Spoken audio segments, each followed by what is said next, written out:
Bütün eller havada. Buyurun. Erhan Seven, TRT Spor. Öncelikle çok tebrik ederim hocam. İyi bir skor, iyi bir sonuç. Siz daha önce Fenerbahçe'nin Avrupa Ligi takımı olduğunu söylemiştiniz ama bu benim izlediğim Fenerbahçe bir Şampiyonlar Ligi takımı olarak sahada vardı. 5 gollü güzel bir galibiyet. Siz de Şampiyonlar Ligi ile ilgili güncellemenizi yaptınız mı? Burada Fenerbahçe'nin Kadıköy'de sahasında Şampiyonlar Ligi müziği izlenecek mi, dinlenecek mi? Onu sormak istiyorum. Bir de Feyenoord'a karşı ikinci maçları tek soru sorarsa hep çünkü kazandım herkes eli demişti. kaldırıyor. Şunu hızlıca sorayım da. Hep kazandım demişti. Batıl inancım yok demişti ama yine kazandı. Onunla ilgili de neler söylemek ister? Teşekkür ederim. So first of all, coach, congratulations. First question is that today was a great result. Before, in the past, you said that Fenerbahçe was more of a Europa League team, but tonight the team seemed to be a Champions League team with this great result with 5 goals. Do you think that Champions League anthem will be played in this stadium this season? And the second question is that before you said that you are not superstitious, but you always see them unhappy after the second matches. You always beat them in the second matches. So what would you like to say about this? About Feyenoord, I think it's just a coincidence. Oh. Just a coincidence. I never win in Rotterdam. I won in Rotterdam only in a Cup Winners' Cup final, Barcelona, Paris Saint-Germain. But club level, I never won. Manchester United, Roma, Fenerbahçe, never. But then in second legs we managed to win the tie and we won a final conference league final. But I think it's just a coincidence. Nothing more than that. Always good teams, always good coaches, tactically very well organized with great philosophy. They know what they do on the pitch. Lots of young players, very good scouting because they get players that nobody knows, and then you realize that the players are very good. I'm speaking, for example, about the 3 Japanese players. I think they all are great level. In relation to Europa League or Champions League, I think you have to learn how to interpret my words. When I say we are not a Champions League team, I'm not saying we cannot play in Champions League. I'm saying we cannot win the Champions League. And I think nobody can blame me if I say that if Fenerbahçe goes to Champions League, is the impossible mission to win it. When Fenerbahçe is in Europa League, it's possible to win it. Last season we lost on penalties. We were not far.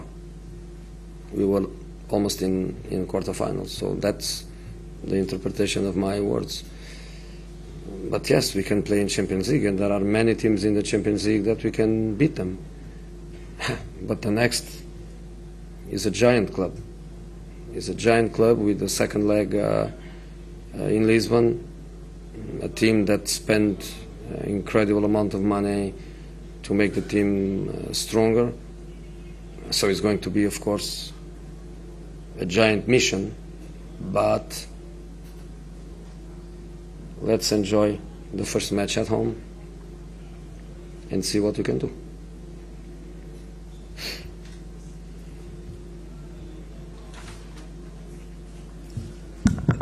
Feyenoord'la ilgili şunu söyleyebilirim ki bu tamamen bir tesadüf. Ben Rotterdam'da oynadığım hiçbir maçı kazanamadım. Rotterdam'da tek bir maç kazandım. O da 97 yılında Kupa Galipleri Kupası Barcelona Paris Saint-Germain maçıydı ama kulüp seviyesinde orada hiç kazanamadım. Manchester United'la kazanamadım, Roma'yla kazanamadım, Fenerbahçe'yle de hiçbir zaman Rotterdam'da kazanamadım. Ama turların hep ikinci maçını kazanıp tur atlamayı başardım. Aynı zamanda konferans ligi finalinde de onları yendim ama onlara karşı bu serimin tesadüf olduğunu düşünüyorum ama onlarla her karşılaştığımda şunu gördüm. Hep iyi bir takımlar oldu, iyi bir teknik direktörleri oldu, taktiksel anlamda çok organize bir takım oldular her zaman. Bir felsefeleri oldu, genç oyuncuları oldu ve ne yaptığını sahada bilen bir takım oldu her zaman. Aynı zamanda scouting anlamında da çok iyiler çünkü kimsenin bilmediği oyuncuları alıyorlar ve bir bakıyorsunuz bu oyuncular iyi seviyede oyuncular oluyor. Mesela sahadaki 3 Japon oyuncu hepsi iyi seviyede oyuncular. Şampiyonlar Ligi ve Avrupa Ligi kıyaslamasına gelince bence şunu öğrenmeniz gerekiyor. Benim sözlerimi doğru yorumlamak gerekiyor. Çünkü ben Şampiyonlar Ligi takımı değil derken şunu demek istedim. Şampiyonlar Ligi'nde oynayacak bir takım değil demek istemedim. Şampiyonlar Ligi'ni kazanabilecek bir takım değil demek istedim ki bu konuda da bence beni hiç kimse suçlamaz eğer Şampiyonlar Ligi'ne kalırsak ve o hedefin imkansız olduğunu düşünmemden dolayı kimsenin suçlayacağını düşünmüyorum. Ama Avrupa Ligi'nde evet o turnuva kazanabileceğimiz bir turnuva ki geçen sene de penaltılarla elendik, çeyrek finale çok uzak değildik. Benim yapmış olduğum yorum buydu. Evet Şampiyonlar Ligi'nde oynayabiliriz. Şampiyonlar Ligi'ndeki pek çok takımı da yenebiliriz ama şu anda önümüzdeki turda dev bir takıma karşı oynayacağız ve ikinci maç Lizbon'da oynanacak ki bu takımı daha da güçlendirmek için çok fazla para harcadı. Bizim de gerçekleştirmemiz gereken büyük bir görevimiz var ama hepsinden önce evimizde oynayacağımız ilk maçın keyfini çıkartalım, sonra neler olacağına bakacağız.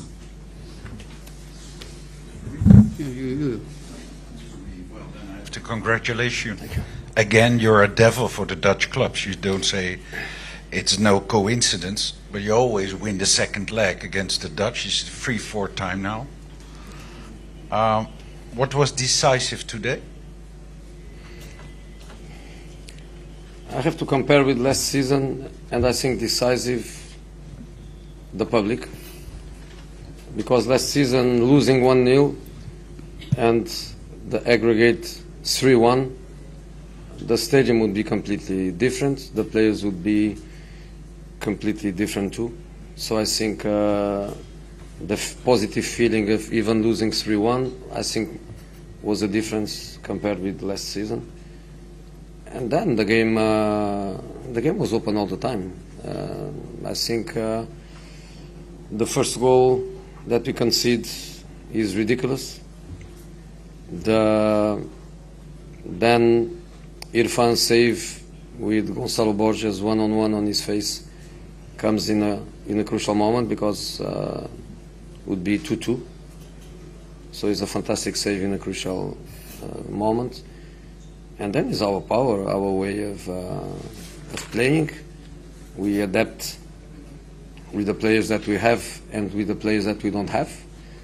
We cannot play like Feyenoord does. We don't have players with the same profile as they do. But we have two, we don't have two, we have more. But we have very powerful strikers, very aggressive in the space, very aggressive on crosses.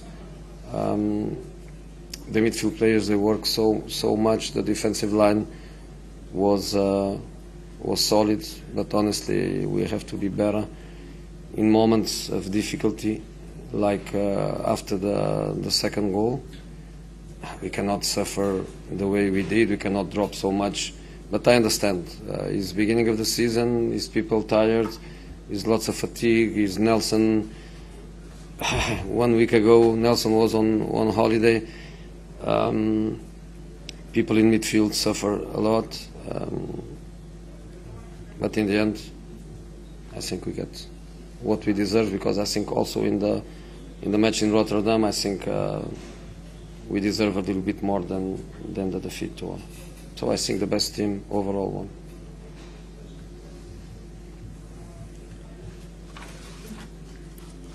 Soru şu şekilde: sizi bir kez daha tebrik ediyorum ki Hollanda takımları için aslında bu anlamda bir bela diyebiliriz sizin için, ki tesadüf de değil bence. Yine ikinci maçı kazandınız ki 3-4 defa oldu bu. Sizce bugün belirleyici olan şey neydi?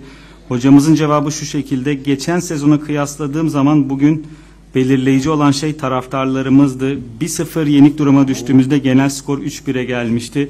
Eğer geçen sezon olsaydı bu durum tamamen farklı olurdu. Oyuncularımın durumu da farklı olurdu ama o genel sonuç 3-1'e düştüğünde bile o pozitif duygu vardı saha içerisinde. Geçen sezona göre fark buydu. Maçta her an ortadaydı diye düşünüyorum. Yediğimiz ilk gol bir saçmalıktı ki sonrasında da İrfan'ın karşı karşıya yapmış olduğu çok önemli bir kurtarış vardı. Orada 2-2'ye gelebilirdi. Harika bir kurtarış yaptı kendisi.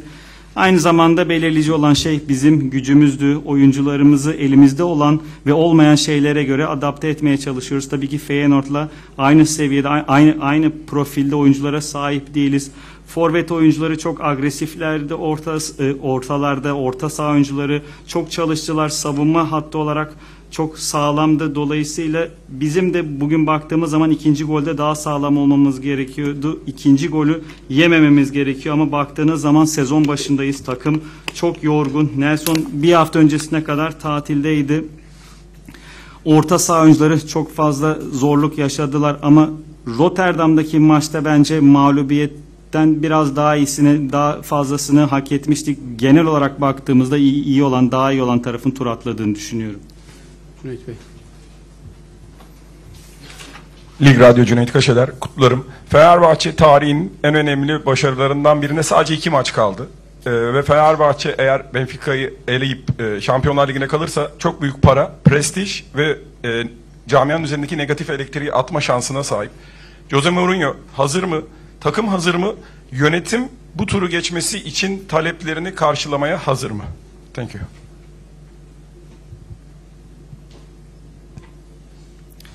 So congratulations, only 2 matches are remaining for Fenerbahçe to achieve one of the biggest successes of its history. Only Benfica matches are remaining. If Fenerbahçe manage to advance to the Champions League, a lot of money will come, and also prestige-wise it is very important, and also it will clean the negative energy in the club as well.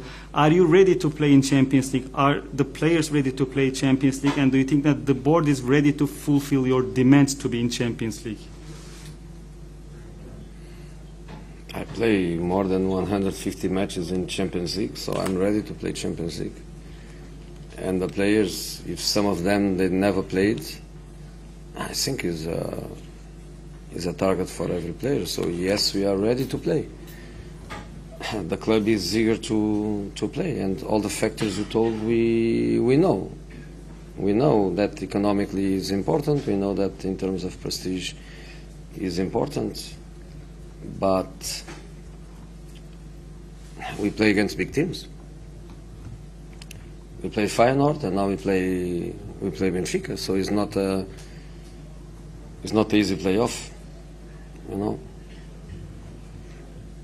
But I think Benfica is not happy. I think they would prefer Feyenoord. They know that we are stronger than Feyenoord. They know that it's going to be not easy for them.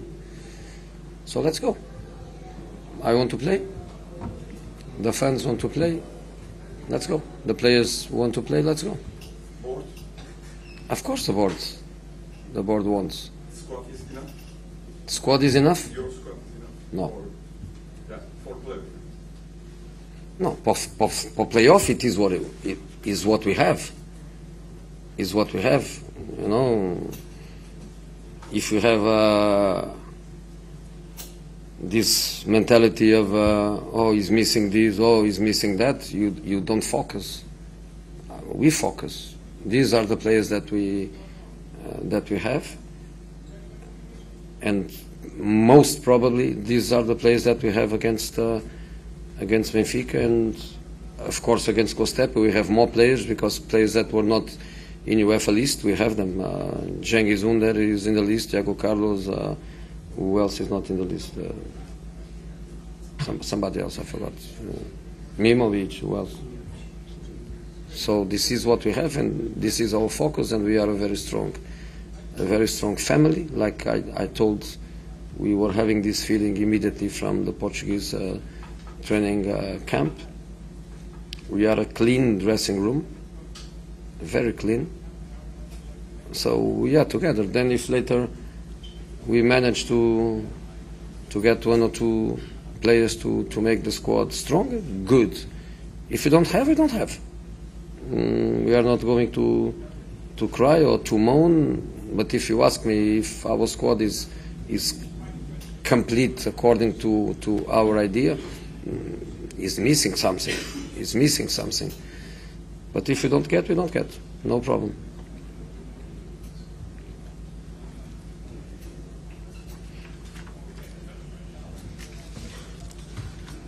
Ben Şampiyonlar Ligi'nde yaklaşık 150 maç oynadım. Dolayısıyla evet ben hazırım. Elimizdeki oyunculardan bazıları hiçbir zaman oynamadılar ama hepimizin hedefi orada olmak. Dolayısıyla evet hazırız. Bizler bunun için buradayız. Kulübümüz de aynı şekilde. Belirtmiş olduğunuz faktörleri biliyoruz. Hem prestij anlamında hem ekonomi anlamında. Ama oraya gidebilmek için büyük takımlara karşı oynamamız gerekiyor. Feyenoord'a karşı oynadık. Şimdi de Benfica'ya karşı oynayacağız. Playoff maçı kolay olmayacak ama açıkçası şunu söyleyebilirim ki Benfica'da mutlu değildir. Onlar da Feyenoord'u tercih ediyorlardır bu eşleşmede. Çünkü bizim daha güçlü, Feyenoord'dan daha güçlü olduğumuzu biliyorlar ve kolay olmayacağını biliyorlar ama bizler hazırız. Ben istiyorum, taraftarlarımız istiyor, oyuncularımız istiyor ve tabii ki yönetimimiz de istiyor. Ama kadro olarak şu anda elimizde ne varsa o. Eğer biz şunu düşünürsek, mental olarak şunu düşünürsek, elimizde bu eksik, bu yok, bunları düşünürsek maça odaklanamayız. Ama şu anda elimizde olan oyuncular bunlar ki muhtemelen Benfica maçında da bu oyuncular olacak. Göztepe maçında biraz daha fazla opsiyonumuz olacak. Çünkü Avrupa listesinde olmayan Cengiz Ünder, Carlos, Mimovic gibi oyuncular olacak. Ama elimizdeki şu anda elimizde olan oyuncular bu ve bütün odağımızda bu. Biz birlikte güçlü bir aileyiz ki bunu da Portekiz'deki kamptan beri, en başından beri hissediyoruz. Temiz bir soyunma odamız var. Çok temiz bir soyunma odamız var grup anlamında.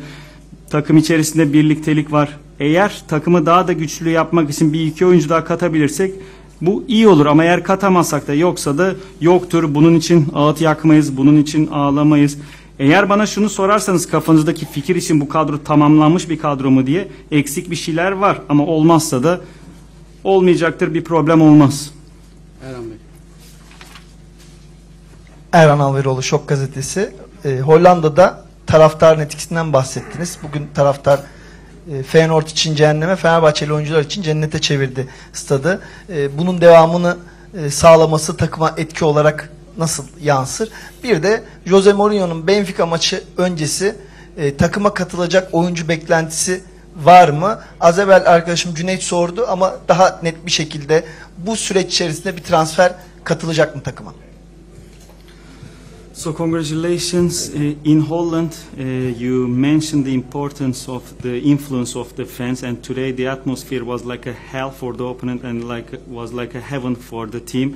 So how much will it be important for fans to continue like this throughout the whole season? And of course, in addition to the previous question, do you expect a new signing before the Benfica matches? Do you think that it's possible to sign a new player before those matches? I'm not expecting. Honestly, I'm not expecting. Today is what? Wednesday? Or Tuesday? Tuesday. I don't think so. I don't think so. I'm not worried about it. I focus in Göztepe, and then after Göztepe in Benfica, and I think we are going with the same group. If something happened, it would be a surprise for me. It's not like I'm waiting for somebody to send me an SMS to say something is done. I'm not waiting. I think it's very disappointing for you because you have new signings every day, but no. And the atmosphere is important, yes.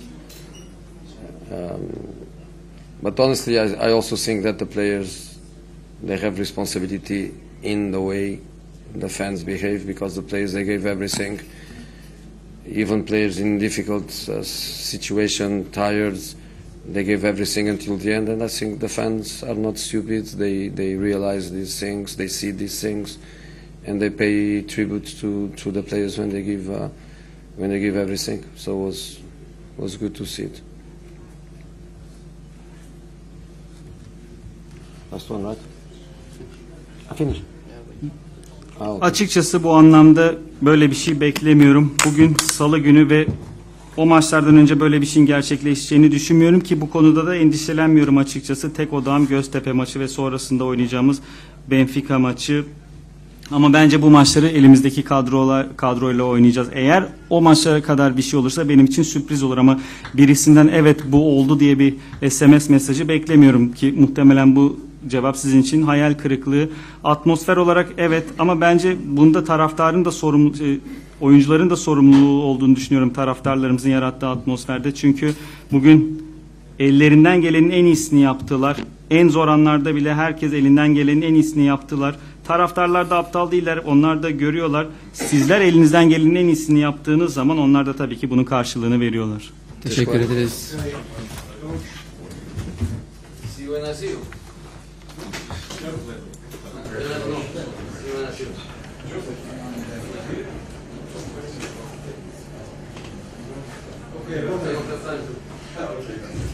Next question after the match.